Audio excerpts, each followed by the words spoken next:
The latest cat devastated. I watched them die, she says through tears. The temperature was so high yesterday, yet they cut out the power. Her livestock and her livelihood, the latest casualties in China's ongoing power crunch and sweltering summer that is China's hottest ever on record. Across the country, farmers are struggling to save their livestock and crops, including this corn farmer collecting a wilted harvest. As huge parts of China bake under a heat wave that has lasted more than 2 months, riverbeds like this Yangtze River tributary run dry. Wildfires have broken out, like these blazes in Chongqing, which authorities say are under control. And factories across Sichuan and Chongqing have shut down in a desperate bid to save energy. A record-breaking heat wave has been scorching China since mid-June, affecting some 900 million people. People are scrambling to find ways to manage the heat as well as the power cuts. In this state media video, villagers in Sichuan's Qingshan County find shelter from the heat in 2,000-year-old tombs. Elsewhere in the province, people crowd onto a bridge at night because it's too hot to sleep at home. And in this video from Chongqing, we see the subway running in complete darkness. The lights have been switched off to save electricity.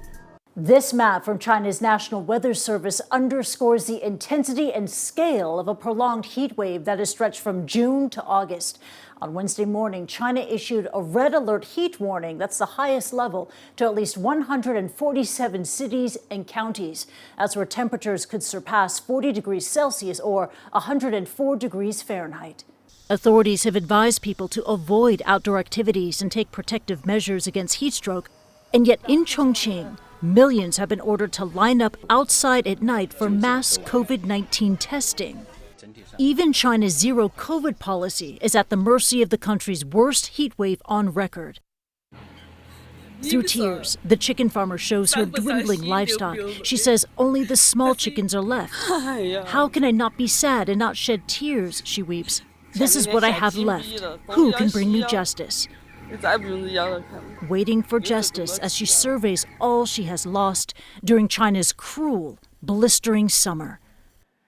And Rosemary, so many people in China are suffering right now, and the zero COVID policy in China is just adding another layer of misery for millions. I want to show you this additional video that we have from Chongqing, in which we see people apparently waiting in line outside in the daytime for a mandatory COVID test. Authorities have said it is a requirement for up to 10 million residents to go out for this COVID test. And as we've been reporting, the temperatures in the daytime in Chongqing have reached or exceeded 40 degrees Celsius. That's 104 degrees Fahrenheit.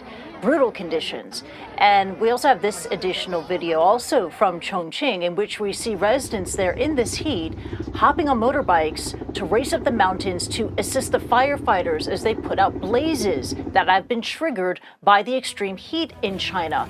Earlier this week, we reported that authorities were able to put some of these blazes under control, but new wildfires have emerged in Chongqing, and these brave residents are doing what they can to help out. Back to you.